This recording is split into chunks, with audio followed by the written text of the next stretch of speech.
প্রথমে দেখে নেব আজকের বিশেষ গুরুত্বপূর্ণ সংবাদ শিরোনাম।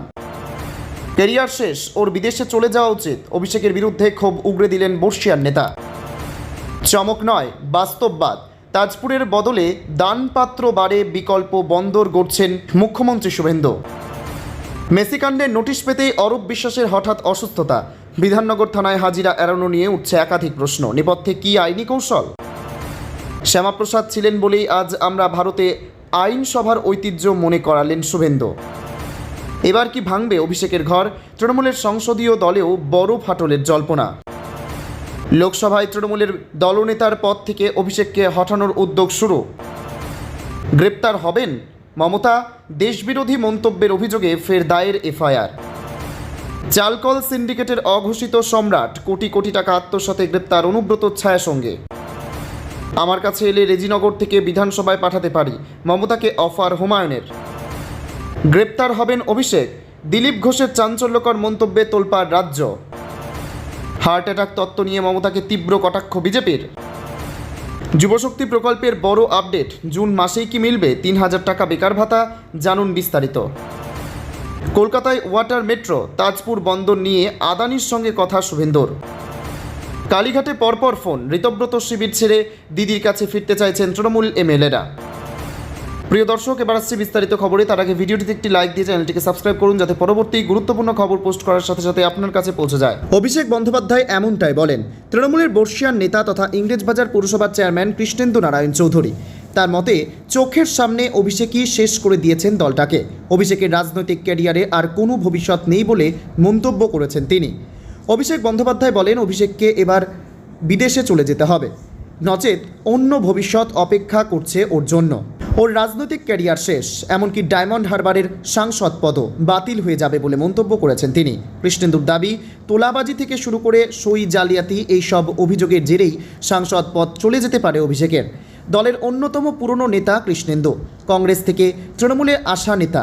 দলের কর্পোরেট কালচার নিয়ে সরব হয়েছেন তিনি।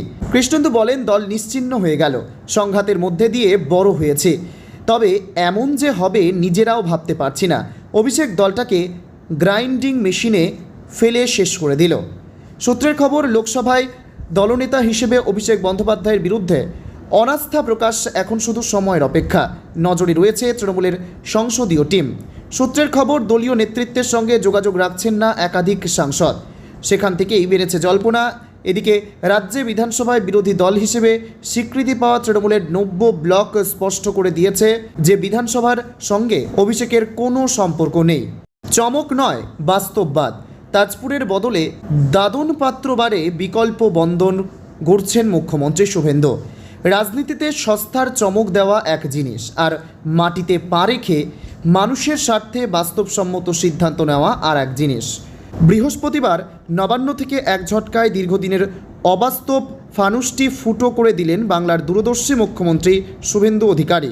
বুক চিতিয়ে সত্যকে স্বীকার করে তিনি স্পষ্ট জানিয়ে দিলেন, তাজপুরে গভীর সমুদ্র বন্দর সম্ভব নয়, কারণ পূর্বতন জামানার অদূরদর্শিতা এবং পরিকাঠামো গড়ে তোলার মতো পর্যাপ্ত জমির অভাব। কিন্তু শুভেন্দু অধিকারী তো সেই নেতা নন যিনি শুধু সমস্যা দেখিয়ে হাত গুটিয়ে বসে থাকবেন। তিনি বিকল্প পথের দিশারি। তাজপুর বাতিল হলেও বাংলার অনৈতিক উন্নয়ন যে এক ইঞ্চিও থমকে যাবে না তা প্রমাণ করে নবান্ন থেকে এক দুর্দান্ত মাস্টার স্ট্রোক দিলেন তিনি। তাজপুর থেকে মাত্র ১০ কিলোমিটার দূরে দাদন পাত্রবারে বিকল্প গভীর সমুদ্র বন্দর গড়ার বাস্তবসম্মত প্রস্তাব সামনে এনেছেন মুখ্যমন্ত্রী, যেখানে কোনো জমি জট ছাড়াই রাজ্য সরকারের নিজস্ব অধীনেই রয়েছে প্রায় ১৭০০ একর জমি। বিগত ১০ থেকে ১২ বছর ধরে শুধু শিল্পপতিদের ডেকে তাজপুর নিয়ে হাওয়া গরম করার চেষ্টা চলেছিল, কিন্তু কাজের কাজ কিছুই হয়নি। মুখ্যমন্ত্রী শুভেন্দু অধিকারী দায়িত্ব নেওয়ার পরেই গোটা বিষয়টি নিয়ে চুলচেরা বিশ্লেষণ করেন।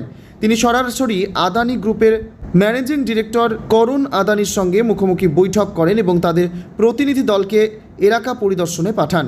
একজন দক্ষ ও বিচক্ষণ প্রশাসকের মতো মুখ্যমন্ত্রীর সাফ জানিয়েছেন, রেলপথের উন্নত সংযোগ, জাতীয় সড়ক এবং বিশাল ওয়ারহাউস তৈরির জন্য তাজপুরে কয়েক হাজার একর জমির প্রয়োজন ছিল, যা রাজ্যের হাতে নেই। জোর করে মানুষের জমি কেড়ে নেওয়ার নীতিতে বিজেপি সরকার বিশ্বাস করে না। তাই কালক্ষেপ না করে আদানি গোষ্ঠীর সঙ্গে অত্যন্ত পেশাদার আলোচনার মাধ্যমে এই বন্ধা প্রকল্প থেকে রাজ্যকে বের করে এনেছে তিনি। মুখ্যমন্ত্রীর এই সাহসী ও দূরদর্শী সিদ্ধান্তকে সাধুবাদ জানাচ্ছে বাংলার শিল্পমহল। দাদন পাত্রবাড়ে যেহেতু এই 1700 একর জমি সম্পূর্ণ সরকারি মালিকানাধীন, তাই জমি অধিগ্রহণের কোনো জটিলতাই নেই এবং কাজ শুরু হবে দ্রুত গতিতে। ডাবল ইঞ্জিনের সুফল হাতে নাতে প্রমাণ করতে কেন্দ্রীয় জাহাজ মন্ত্রকের সঙ্গেও ইতিমধ্যেই কথা সেরে নিয়েছেন মুখ্যমন্ত্রী এবং কেন্দ্র থেকেও সবুজ সংকেত মিলেছে। শুধু দাদন পাত্রবাড়ের নতুন বন্দরই নয়, কলকাতা পোর্ট এলাকায় বিগত জামানায় গড়ে ওঠা বেআইনি দখলদারি আর সিন্ডিকেট রাজের বিরুদ্ধেও এদিন জেহাদ ঘোষণা করেছেন মুখ্যমন্ত্রী। তিনি কড়া ভাষায় জানিয়েছেন, পোর্টের সমস্ত অবৈধ কাজ, তোলাবাজি ও গুন্ডামি এক ধাক্কায় বন্ধ হবে। পাশাপাশি কলকাতাবাসীকে উপহার দিতে চলেছেন অত্যাধুনিক ওয়াটার মেট্রো। হুগলি নদীর ঐতিহ্যবাহী ঘাটগুলির সৌন্দর্যায়নের কাজও দ্রুত শেষ করার কড়া নির্দেশ দিয়েছেন তিনি। কথায় চিড়ে ভেজা না, কাজ করতে গেলে সঠিক সদিচ্ছা ও পরিকল্পনার প্রয়োজন হয়। শুভেন্দু অধিকারীর নেতৃত্বে বাংলায় বিজেপি সরকার আসার পর স্পষ্ট হয়ে গেছে যে কেন্দ্র ও রাজ্যের যৌথ প্রয়াসে বাংলা এবার সত্যিই শিল্পায়নের মূল স্রোতে ফিরতে চলেছে। জমির মিথ্যে নাটক না ফেদে যা বাস্তব তাকে স্বীকার করে নিয়ে নতুন বিকল্প তৈরি করার এই যে সৎ সাহস, এটাই তো আসল সুশাসন। মেদিনীপুরের মাটি থেকে উঠে আসা ভূমিপুত্রের হাত ধরে বাংলা এবার নিজের হারানো গৌরব ফিরে পাবে। মেসিকাণ্ডের নোটিশ পেতেই অরূপ বিশ্বাসের হঠাৎ অসুস্থতা। বিধাননগর থানায় হাজিরা এড়ানো নিয়ে উঠছে একাধিক প্রশ্ন। নেপথ্যে কি আইনি কৌশল? আইন যখন তার নিজের গতিতে চলতে শুরু করে তখন রাজনেতাদের অন্দরে শোরগোল পড়ে যাওয়া নতুন কিছু নয়। ঠিক যেমনটা ধরা পড়ল তৃণমূলের প্রাক্তন ক্রীড়ামন্ত্রী অরূপ বিশ্বাসের ক্ষেত্রে। লিওনেল মেসির কলকাতা সফরকে কেন্দ্র করে কোটি কোটি টাকার টিকিটের কালোবাজারি এবং খোদ ফুটবল ঈশ্বরকে হেনস্থা করার যে গুরুতর অভিযোগ উঠেছে, সেই মেসি কাণ্ডে জিজ্ঞাসাবাদের জন্য বিধাননগর দক্ষিণ থানা থেকে তলব করা হয়েছিল অরূপকে। জুনের মধ্যে হাজিরা দেওয়ার কড়া নির্দেশ ছিল, কিন্তু নোটিশ হাতে পেতেই রাতারাতি শারীরিক অসুস্থতার কারণ দর্শিয়ে তদন্তকারীদের মুখোমুখি বসা এড়ালেন প্রাক্তন মন্ত্রী।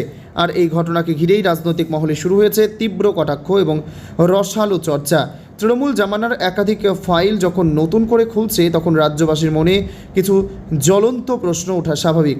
বিধাননগর পুলিশ সূত্রে খবর, 5ই জুনের মধ্যে অরূপ বিশ্বাসকে সশরীরে হাজির বলা হয়েছিল, কিন্তু তিনি তদন্তকারীদের মুখোমুখি না হয়ে আইনজীবী মারফত মেডিকেল সার্টিফিকেট পাঠিয়েছেন এবং সোজা 2 সপ্তাহের অতিরিক্ত সময় চেয়ে আবেদন করেছেন।